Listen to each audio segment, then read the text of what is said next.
ሰላም ጤና ይስጥልን የተወደዳችሁና የተከበራችሁ አድማጭ ተመልካቾቻችን እንደምን አላችሁ? ለዕለቱ ዋና ዋና ብለን ያዝናቸውን ዜናዎች ይዘን ቀርበናል። ዜናዎቻችን ቶሎ ቶሎ እንዲደርሷችሁ ዩቲዩብ ቻናላችንን ሰብስክራይብ፣ ላይክ፣ ሼር እያደረጋችሁ እስከ ፍጻሜያችን አብራችሁን ቆዩ።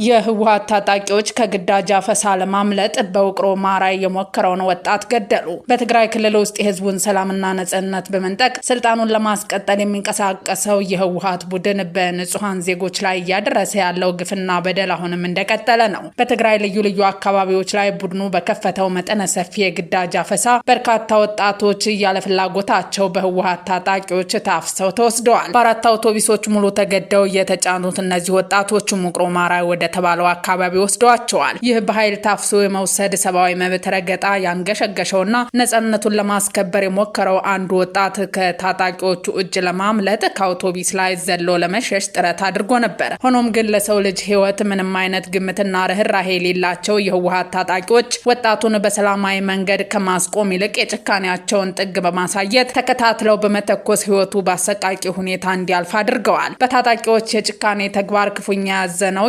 ወጣው የአካባቢው ህዝብ ተሰባስቦ የሟቹን ወጣት አስከሬን በክብር እንዲያርፍ አድርጓታል። ይህ ክስተት ህወሓት በንጹሃን የትግራይ ወጣቶች ላይ እየፈጸመ ያለውን የአፈናና የኃይል እርምጃ በግልጽ የሚያሳይ ሌላው ጥቁር ጠባሳ ሆኖ ተመዝግቧል። ከእንግዲህ ለጦርነት የሚከፈል አንድም ህይወት የለንም ሲሉ የትግራይ ህዝብ አስታወቁ። ባለፉት ዓመታት በትግራይ ምድር የተከሰቱ ተከታታይ ግጭቶች በሰው ህይወት በንብረትና በማህበራዊ መዋቅር ላይ ያስከተሉት ጠባሳ ዛሬም ድረስ አልሻረም። ይህንን መራራ እውነት በተግባር የቀመሰው የትግራይ ህዝብ አሁን ላይ ዳግም ወደማይመለስበት ጽኑ አቋም ላይ ደርሷል። እሱም ከእንግዲህ ለጦርነት የሚከፈል አንድም ህይወት የለንም የሚል የሰላም ምርጫ ነው። ህዝቡ አውዳሚ ከሆነ የጦርነት አዙሪት መውጣት ብቻ ሳይሆን ለዘመናት ሲመራው የነበረውና ዛሬም ድረስ የጦርነት አጀንዳዎችን ከማርገብ ካልተቆጠበው የህወሓት የፖለቲካ አካሄድ ጋር ሙሉ በሙሉ እየተቆራረጠ ይገኛል። ይህ በትግራይ እናቶች፣ አባቶችና ወጣቶች ዘንድ እየታየ ያለው ግልጽ መራቃቅ የፍርሃት ሳይሆን ይልቁንም ለጥቂት የፖለቲካ ልሂቃን የጥቅም ቁማርና የስልጣን ሽኩቻ ሲባል ትውልዱ አይማገድም የሚል የበሰለ የፖለቲካና የማህበራዊ ንቃተ ህሊና መገለጫ ነው። ህዝቡ ዛሬ ላይ የድርጅቱን የውስጥ ክፍፍልና ዳግም ወደ ግጭት የመሳብ ዝንባሌ በተግባር እየታገለው ነው።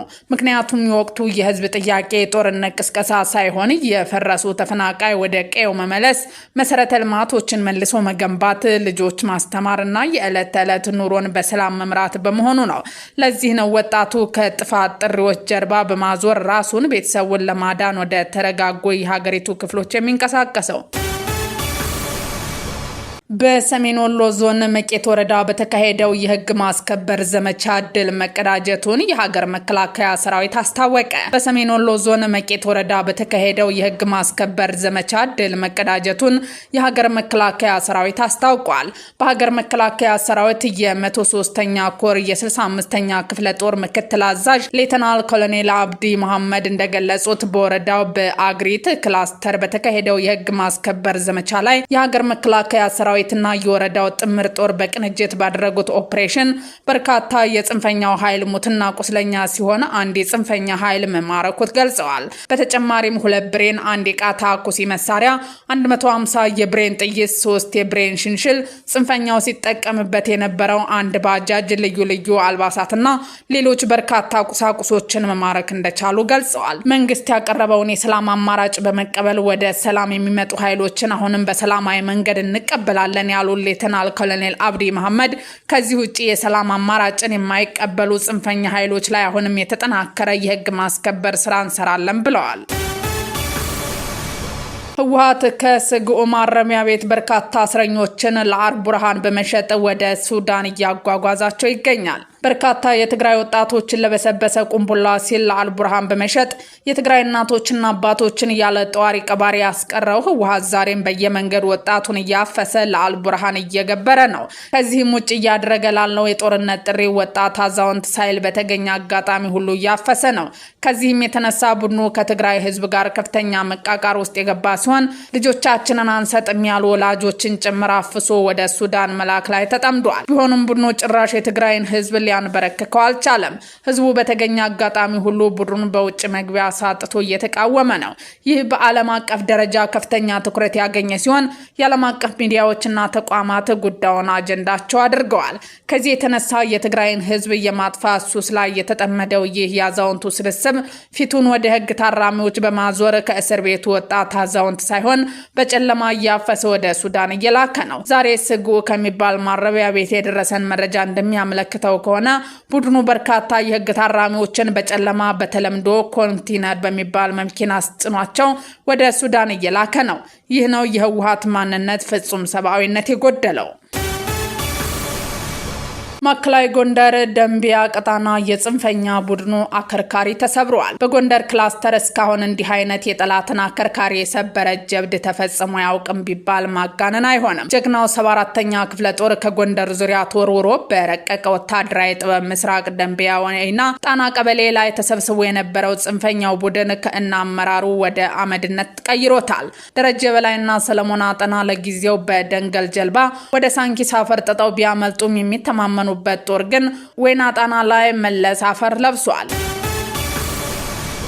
የህወሓት እውነተኛ ፍላጎት መሬት ብቻ መሆኑን የተረዱ የፋኖ አመራሮች ጽምዶን አወገዙ። ትክክለኛ የህወሓት ዓላማና ከአማራ ማግኘት የሚፈለገው ጥቅም መሬት ብቻ መሆኑን የተረዳው በርካታ የፋኖ አመራር ጽምዶን በጽኑ ማውገዙን ተከትሎ ህወሓት የትግራይና አማራ ክልል ከወልቃይት በላይ ነው የሚል አዲስ የማታለያ ስልት ይዞ ብቅ ብሏል። ቡድኑ ከፌዴራል መንግስቱ ጋር ቢሆን እንኳን ጥቅምና ስምምነት የሚፈልገው ይህንን መሬት አሳልፎ ከሰጠውና በተፈናቃይ ስም እነዚህን ስልታዊ ቦታዎች ዳግም እንዲወርና እንዲቆጣጠር ካመቻቸለት ብቻ ነው ብለዋል። ይህ ከተሳካለት ደግሞ ያለምንም ጥርጥር ወዲያውኑ ፊቱን በማዞር ፋኖንና መላው የአማራ ኃይል ለማጥፋት ከአጥፊዎች ጋር አብሮ የሚያብርና የሚሰለፍ ቡድን መሆኑን ለአደባባይ በግልጽ የበቃ እውነት ነው። በመሆኑም ይህንን አደገኛ ሴራ የፋኖ አመራሮች ብቻ ሳይሆኑ መላው የአማራ ህዝብ ጭምር በከፍተኛ ንቃት ሊረዳውና ሊገነዘበው ይገባል። በደቡብ አፍሪካ ሰነድ የሌላቸው የውጭ ሀገር ዜጎች ሀገሪቱን ለቀው እንዲወጡ የተሰጠውን የሰኔ 30 የመጨረሻ ቀነ ገደብ ተከትሎ ሊነሱ የሚችሉ ተቃውሞዎቹን ለመቆጣጠር መንግስት ከ600 ሚሊዮን ራንድ በላይ ወጪ የማይጠይቅ መጠነ ሰፊ የጸጥታ ጥቃት ዘመቻ ይፋ ማድረጉን ኤንሲኤ ዘገበ። የሀገሪቱ ፖሊስ ለማንኛውም አይነት ድንገተኛ ሁኔታ ዝግጁ መሆኑን ያስታወቀ ሲሆን የመከላከያ ሚኒስቴር በበኩሉ ግጭትና ሁከት ከሚቀሰቀስ ከሆነ እንዳስፈላጊነቱ ጦሩ ሊሰማራ እንደሚችል ጠቁሟል። በአሁኑ ወቅት በርካታ የሀገር ውስጥ ቡድኖች ሰነድ የሌላቸው የውጭ ሀገር ዜጎች ከሰኔ 30 በፊት ደቡብ አፍሪካን ለቀው እንዲወጡ እያስጠነቀቁ ይገኛሉ። የተለያዩ የአፍሪካ ሀገራት ዜጎችን የማስወጣት ስራ እየሰሩ ናቸው። በሌላ በኩል ስደተኞች ጓዛችሁን ጠቅልላችሁ ውጡልን እያሉ የሚገኙ ቡድኖች ከዚህ ቀደም ዶክመንት የሌላቸው ብቻ ሳይሆን ህጋዊ ዶክመንት ያላቸውን ጭምር ኢላማ ያደረጉ ጥቃቶችን እንደሚፈጽሙ ከነዋሪዎች የተገኘ ሪፖርት ያመለክታል። ውድ አድማጭ ተመልካቾቻችን የዛሬ ዜናዎቻችን እነዚህን ይመስሉ ነበር። አብራችሁን ስለነበራችሁ ከልብ እናመሰግናለን። መልካም ቀን።